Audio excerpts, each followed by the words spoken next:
उलबेली में आपका स्वागत है। यहाँ आप सुनेंगे बाल कहानियाँ, इतिहास के रोमांचक किस्से और हमारी संस्कृति से जुड़ी हुई कुछ मजेदार बातें। मैं हूँ आपका होस्ट ज्ञानेश।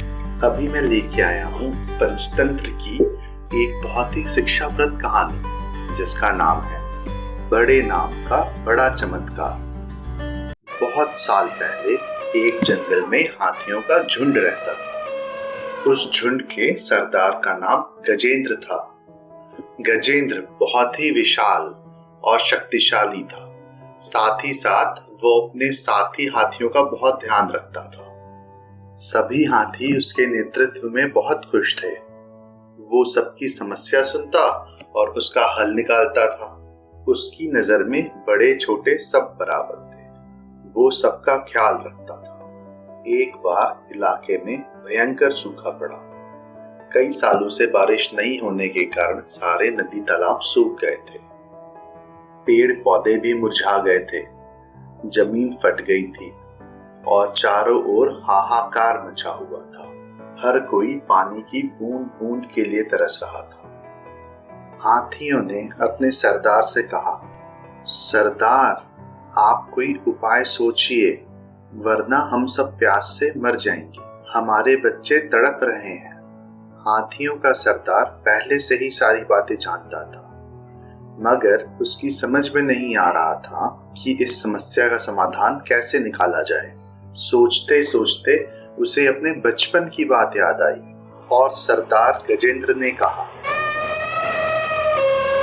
मुझे याद आता है कि मेरे दादाजी कहते थे, यहाँ से पूर्व दिशा में एक तालाब है जिसका पानी कभी भी नहीं सूखता है। हम सबको वहां चलना चाहिए। सरदार की ये बात सुन के सभी को आशा की किरण नजर आई। बिना पानी के दिन में सफर करना मुश्किल था, इसलिए हाथियों ने योजना बनाई कि वो रात को सफर करेंगे, जिससे उन्हें कम प्यास लगे।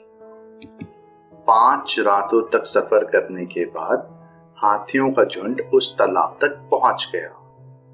सचमुच तालाब पानी से भरा हुआ था। ये देख के सारे हाथी बहुत खुश हुए। उनकी मेहनत रंग ला गई थी। उन हाथियों ने खूब पानी पिया और मन भर कर तालाब में डुबकियां लगाईं। तालाब के इलाके में खरगोशों की एक घनी आबादी थी। हाथियों के आने से खरगोशों की शामत आ गई थी। ढेर सारे खरगोश हाथियों के पैरों तले दब गए। उनके बिल भी हाथियों के पैरों के नीचे आके दब के कुचल गए। खरगोशों के बीच हाहाकार मच गया। जिंदा बचे हुए खरगोशों ने सभा बुलाई। एक खरगोश बोला, हमें यहाँ से भाग जाना चाहिए। काफी सारे खरगोशों ने इस बात पे हाँ में हाँ मिलाई। खरगोशों में से एक खरगोश बहुत चतुर था। उसका नाम चिंची था। चिंची ने सभी खरगोशों को कहा, नहीं, हमें यहाँ से भागना नहीं चाहिए। हमें अकल से काम लेनी चाहिए। हाथी अंधविश्वासी होते हैं। हम उन्हें कहेंगे, हम चंद्रवंशी हैं। तुम हाथियों ने जो खरगोशों को मारा है, उससे चंद्र देवता बहुत नाराज हैं, और अगर तुम यहाँ से नहीं गए तो वो तुम सबका विनाश कर देंगे।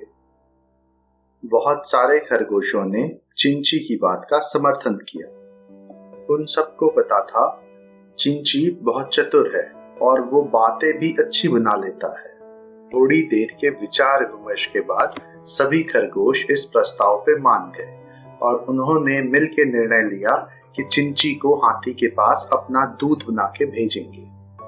अगली रात चिंची गजेंद्र के पास पहुंचा और दूर से ही एक चट्टान पे चढ़ के बोला,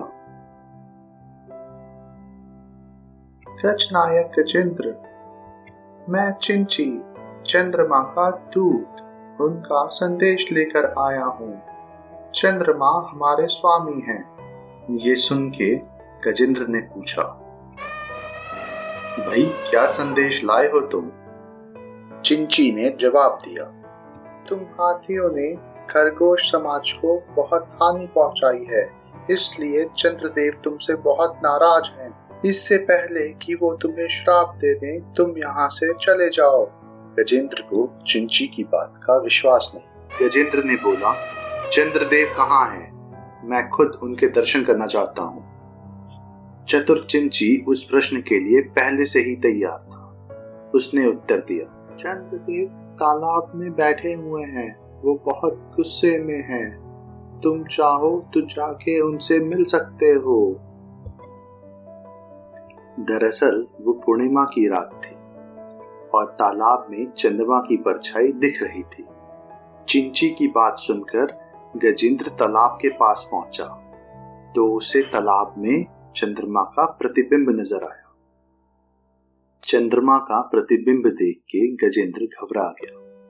खरगोश चिंची हाथी की घबराहट को भांप गया और विश्वास के साथ बोला, गजराज गजेंद्र, जरा पास से जाके चंद्रदेव का साक्षात्कार करें तो आपको पता चलेगा वो कितने ज्यादा नाराज हैं। चिंची की बातों का गजेंद्र पे जादू सा असर हुआ। वो डरते हुए चंद्रमा के प्रतिबिंब रिफ्लेक्शन के पास पहुंचा।